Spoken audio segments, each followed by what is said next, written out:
नमस्कार दोस्तों। आज हम आपको 17C अर्थात 17 गा को फिलअप करने की जानकारी देंगे।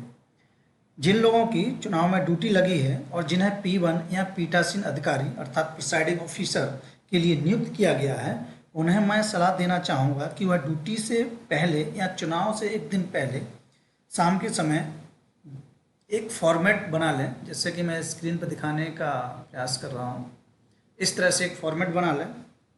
इससे क्या होगा, फॉर्म भरेंगे, जब आप कोई भी फॉर्म भरेंगे तो आपको काफ़ी आसानी होगी।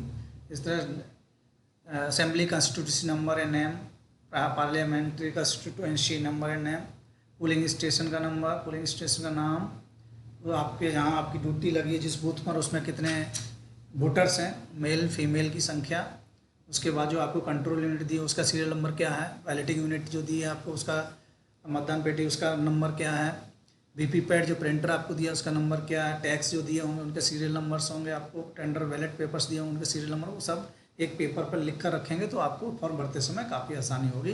अब हम चलते हैं फॉर्म 17C की तरफ। 17 का वो कुछ इस तरह से दिखाई देगा आपको। फॉर्म हल्का फुल्का चेंजेस हो सकते हैं लेकिन चांसेस बहुत कम होते हैं चेंजेस होने के।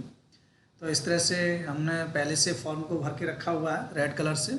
आपको जो फॉर्म मिलेगा जहाँ जहाँ रेड कलर लगा हुआ है वहाँ पे आपका फॉर्म जो है खाली रहेगा, आपको वहाँ पर अपना डिटेल के हिसाब से भरना है जहाँ भी आपकी ड्यूटी लगी हुई, जिस बूथ पर भी और जैसे जिस संसदीय क्षेत्र या विधानसभा क्षेत्र में। पहला स्टार्टिंग में आपका आता है इस पर खाली जगह निर्वाचन क्षेत्र से, तो आप संसदीय क्षेत्र ऑब्लिक विधानसभा क्षेत्र नाम डालेंगे, उसमें उसका नंबर डाल देंगे। संसदीय क्षेत्र जैसे मैंने डाला हुआ है, रैंडम लिया हुआ है, 30 संसदीय क्षेत्र का नंबर है और नाम है उसका सीतापुर, जिसके अंदर विधानसभा क्षेत्र पड़ता है 146 सीतापुर। ठीक है, निर्वाचन क्षेत्र से अभी हमारा लोकसभा चुनाव हो रहा है तो उसमें डालेंगे 30 सीतापुर यानी संसदीय क्षेत्र यानी लोकसभा क्षेत्र के लिए निर्वाचन लोकसभा 2024। उसके बाद है मतदान केंद्र संख्या, जो मतदान केंद्र संख्या जो आपको दिया गया होगा जहाँ आपकी ड्यूटी लगी उसका नंबर आपको उपलब्ध कराया गया होगा, जिसका नंबर मैंने रैंडम लिया है 113। और जिस जगह पर आपको ड्यूटी के लिए भेजा जाएगा उसका पूरा एड्रेस लिख लेंगे। जनरली सरकारी स्कूल वगैरह रहते हैं, बिल्डिंग रहती है सरकारी बिल्डिंग, उसका नाम और एड्रेस लिख देंगे। उसके बाद आपके मतदान केंद्र में प्रयुक्त मतदान मशीन का पहचान संख्या, जो आपको मतदान मशीनें मिलेंगी उनकी जो सीरियल नंबर्स होंगे वो सीरियल नंबर नोट डाउन करेंगे, यहाँ पर लिखना फिलअप करना होगा आपको। जिसमें नियंत्रण यूनिट यानी कंट्रोल यूनिट का नंबर होगा, जैसे मैंने दिया है 48653 रैंडम लिया है। ऐसे ही मतदान यूनिट का होगा, जिसमें जनरली मतदान यूनिट 2 मिलती है, जहाँ कैंडिडेट की संख्या अधिक होती है तो पहले का नंबर डाल देंगे, दूसरा करके अपने हाथ से ही लिख के दूसरे नंबर को ऐसे फिलअप कर देंगे। उसके बाद प्रिंटर जो आपको मिला वीवीपैट जिसको कहा जाता है, उसका सीरियल नंबर यहाँ डाल देंगे। ये सब फिलअप करने के बाद पॉइंट नंबर 1 में है मतदान केंद्र को नियत निर्वाचकों की कुल संख्या, यानी कि आपके निर्वाचन क्षेत्र में जो बूथ नंबर अलॉट किया गया उसमें कुल वोटर की संख्या कितनी है। मान लीजिए आपके यहाँ 900 है और टोटल एडीसी वोटर है उसकी भी जानकारी उसमें दी गई होगी। मान लेते हैं 4 एडीसी वोटर है तो टोटल कितने हो जाएंगे 904, 900 वोटर्स लिस्ट के अनुसार और 4 एडीसी। पॉइंट नंबर 2 में मतदाता रजिस्टर प्रारूप 17 का में दर्ज मतदाताओं की कुल संख्या। 17 का में ऐसे मतदाताओं को दर्ज किया जाता है जो वोट डालने के लिए आपके बूथ पर आते हैं। मान लीजिए आपके यहाँ वोट डालने के लिए 900 में से 700 लोग मत डालने के लिए आए और 4 एडीसी वोट भी डाले गए।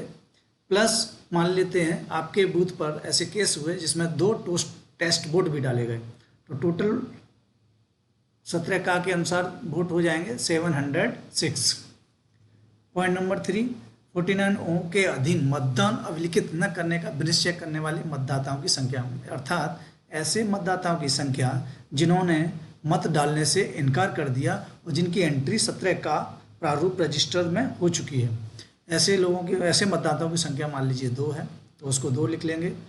पॉइंट नंबर 4 में नियम 49M के अधीन मतदान करने के लिए अनुज्ञात न किए गए मतदाताओं की संख्या, अर्थात ऐसे मतदाताओं की संख्या जिन्हें मतदान देने की अनुमति नहीं दी गई किसी भी कारण से, तो ऐसे लोगों की मान लीजिए संख्या 2 है तो उसको 2 लिख लेंगे।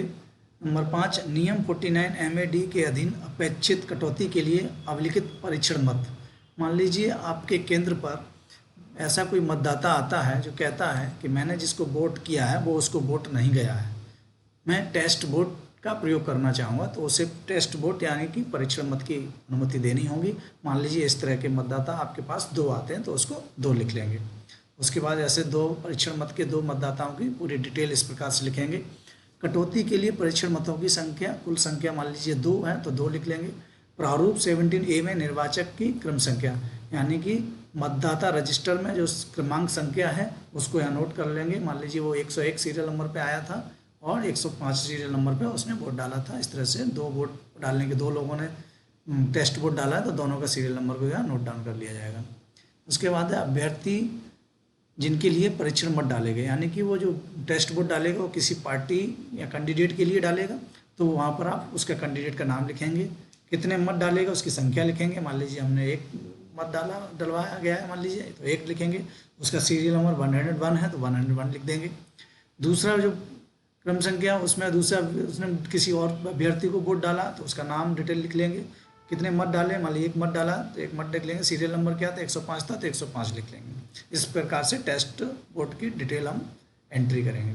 उसके बाद 6 नंबर में आता, ये भी काफ़ी इंपॉर्टेंट है, मतदान मशीन के अनुसार अभिलिखित मतों की कुल संख्या, यानी कि आपकी जो मतदान मशीन है उसमें कितनी संख्या होनी चाहिए। उसमें टोटल हमारे वोटर कितने थे, हमारे टोटल वोटर थे 700, 4 EDC थे, 2 टेस्ट वोट थे, यानी कि टोटल संख्या कितनी होगी 706, जिनमें से क्या हुआ है 2 लोगों ने क्या किया है मतदान देने से मना कर दिया और 2 लोगों को मतदान देने से रोक दिया गया। तो इसमें से 4 लोग क्या होंगे, ये माइनस हो जाए जिन लोगों ने बैलेट मशीन में वोट कास्ट नहीं किया है, यानी 706 - 4 यानी 702। तो यहाँ कितना आ जाएगा 702, ठीक है।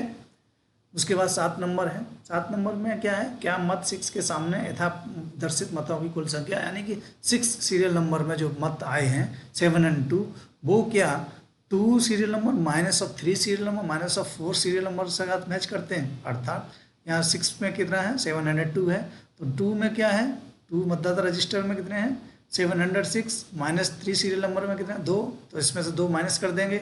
उसके बाद क्या 4 में क्या है में 2 है वो भी 2 माइनस कर दें तो कितना हो जाएगा 702, यानी कि मैंने यहाँ समझाने का प्रयास किया 706 - 2 - 2 इक्वल टू कितना हो गया 702, यानी सीरियल नंबर 2 का में से सीरियल नंबर 3 सीरियल नंबर 4 को माइनस कर देंगे, टोटल आ जाएगा। तो ये जो टोटल आएगा ये जो है 6 सीरियल नंबर के साथ मैच होना चाहिए।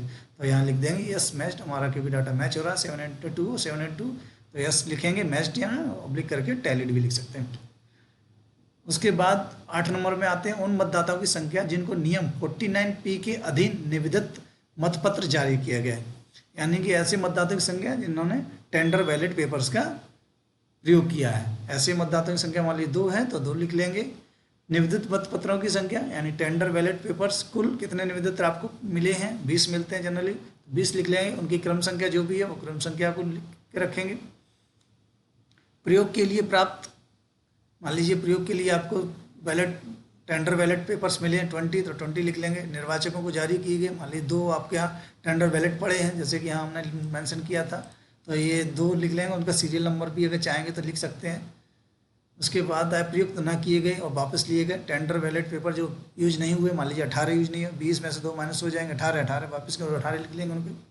उसके बाद बहुत इंपॉर्टेंट पॉइंट ये 10वां है पेपर सीलों का लेखा, मतलब जो आपको ग्रीन पेपर सील भी कहा जाता है। पेपर सील मिलेंगे उनकी कुल संख्या मान लीजिए 3 जनरली दी जाती है, उनकी क्रम संख्या वो भी लिख लेंगे। यानी पहले नंबर पर क्या है उपयोग के लिए प्रदाय की गई पेपर सीलें, यानी कि आपको कितने पेपर सीलें उपलब्ध कराई गई थी दी गई थी, वो 3 थी और उनके सीरियल नंबर वाले इस प्रकार थे। सीरियल नंबर लिख रहे हैं 23,514 और 23,516 तक।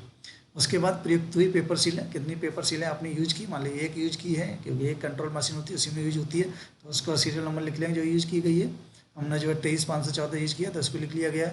रिटर्निंग ऑफिसर को वापस की गई पेपर सीलें, जो प्रयोग नहीं की गई उन पेपर सीलों को या जो यूज नहीं हुई उन पेपर सीलों को वापस किया गया। उनकी संख्या मान लो 2 है तो 2 लिख लेंगे, उनकी क्रम संख्या जो भी है क्रम संख्या लिख लेंगे।